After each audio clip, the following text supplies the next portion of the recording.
এই গল্পটা ভুতিয়াগঞ্জ নামের এমন এক গ্রামের, যেখানে একজন লোক ড্রাকুলা হয়ে গিয়েছিল। মাঝরাতে যদি কোনো মানুষ তার সামনে পড়ে যেত, সে তার ভয়ঙ্কর দাঁত তাদের কাঁধে ফুটিয়ে দিয়ে সব রক্ত খেয়ে নিত। এই ভয়ঙ্কর ড্রাকুলার ভয়ে আশেপাশের গ্রামের সবাই ভয়ে ভীত হয়েছিল। সন্ধে হওয়া মাত্রই সবাই নিজের নিজের বাড়িতে ঢুকে দরজা বন্ধ করে দিত।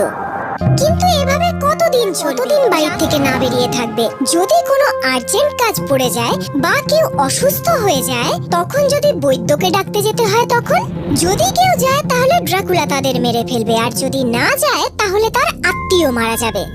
অবশেষে গ্রামবাসীরা আলোচনা করে এক তান্ত্রিককে ডেকে নিয়ে আসে, যে তার তন্ত্র মন্ত্র দিয়ে ড্রাকুলাকে ধরতে পারবে। এক রাতে তান্ত্রিক ড্রাকুলাকে ধরার জন্য জঙ্গলে যায়। আমি জানি আছিস, আমি আর তোকে গ্রামের সাধাসিধে মানুষদের রক্ত খেতে দেব না। সাহস থাকলে সামনে আয়। ও, তাহলে তুই খুনি ড্রাকুলা? আমি বলছি, তুই এক্ষুনি এই গ্রাম ছেড়ে চলে যা, এই জঙ্গল ছেড়ে চলে যা।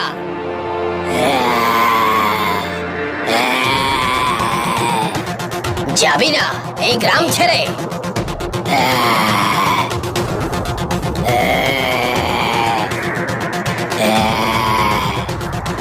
যাবি না? তাহলে এই নে, তুই এই পৃথিবী ছেড়েই চলে যা।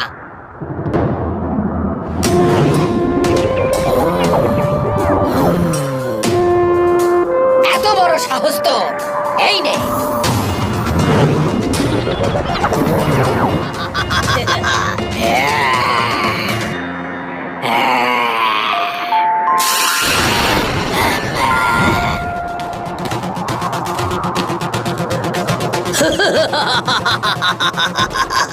তান্ত্রিক এসে গ্রামবাসীদের জানায় যে ওই ড্রাকুলা খুব শক্তিশালী, তাকে মেরে ফেলা সহজ কাজ নয়, বলা যায় তাকে মারা প্রায় অসম্ভব। এই শুনে গ্রামবাসীরা কিভাবে তার হাত থেকে মুক্তি পাওয়া যেতে পারে, কোনো উপায় নিশ্চয়ই থাকবে, নয়তো তাদের কি হবে? এই শুনে তান্ত্রিক উত্তর দেয় যে তাকে একটা উপায়ে মারা যেতে পারে।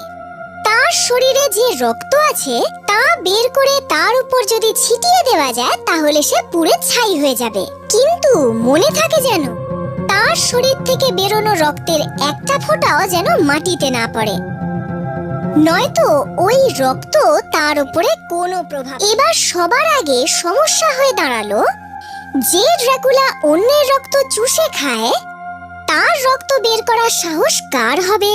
আর দ্বিতীয়ত, যদি কোনোভাবে তার রক্ত বের করাও যায়, রক্ত বেরোনো মাত্রই তা তো মাটিতে পড়বেই, তাহলে ড্রাকুলা কি করে মরবে? তখন সবাই ধরেই নিল যে আর ড্রাকুলা মরবে না। তার বদলে গ্রামের সবাই একদিন একে একে ঠিক মরে যায়, আশাহত হয়ে পড়ল। এমন সময় একদিন এক যুবক গ্রামে এসে উপস্থিত হলো, আর শুনতে পেল যে পাশের গ্রামে একজন লোক ড্রাকুলা হয়ে গেছে। সে জঙ্গলে গেল তার সাথে মোকাবিলা করতে। সবাই তাকে মানা করলো, কিন্তু সে কারোর কথা না শুনে জঙ্গলে চলে গেল।